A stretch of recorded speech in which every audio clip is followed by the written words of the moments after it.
سلامونه ملګرو، هیله لرم ستاسو ټول به روغ او جوړ یاست او ژوند مو ښه روان وي. ملګرو، یو ستر مشکل چې نن سبا ډېری افغانانو سره مخ دي هغه دا دی چې دوی دلته اکثر افغانان دلته د اوبر کار کوي او دوی کې د 80% نه زیات وطنداران دي چې هغه دغه کار دولت ته نه سپینوي، د دې دیکلاراسیون نه کوي.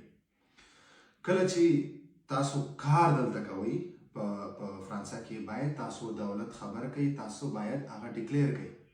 دلته د دولت نه خبرېدل نه مقصد دا دی چې تاسو هر کله اوبر کار کوئ تاسو باید دغه کار د حساب سره تاسو باید ډیکلیر کوي او د کال په آخر کې تاسو هم خبره کوي چې ما دومره کار کړی دی.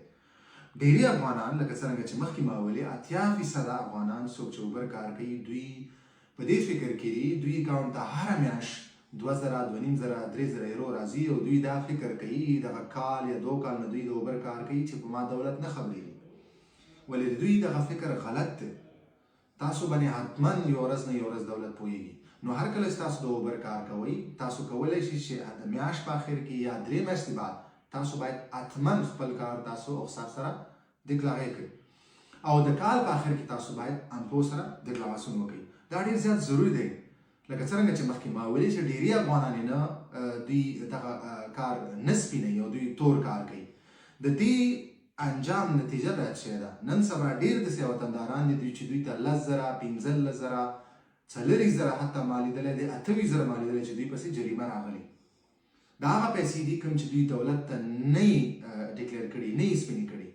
ورسره په دغه وخت کې دوی غصه هم خوري، د هغې پیسې هم ورپسې راشي، دغسې دوی بیمه هم اخلي، د هغې پیسې هم ورپسې راشي، جریمې هم ورپسې راشي. دوی که چېرې ډاکټر ته تللی د هغه ډاکټر فیسونه ترې هم بېرته واخلي. نو دا ټول چې راجمع کړي بیا 20,000 25,000 13,000 که یو کس 3 کاله یا 4 کاله اوبر نه ډیکلیر کړي دغه ټول بیا یو دم دوی پسې راشي. حتی په ډېرې حالتو کې داسې هم شوي چې د وطندارانو د اکاونټ نه دوی دغه څومره چې پیسې دوی جمع کړي هغه یې ټولې په یو ځای اخیستي. نو زما د دې ویډیو مقصد دا دی چې تاسو ډېری افغانان د اوبر کار کوي تاسو باید دغه کار دولت سره سپین کوي. دولت نه مراد هره میاشت یا 3 میاشتې بعد تاسو باید حساب سره دغه پیسې ډیکلارې کوي او د کال په آخر کې تاسو امپو باید هغو سره هم ډیکلارې کوي.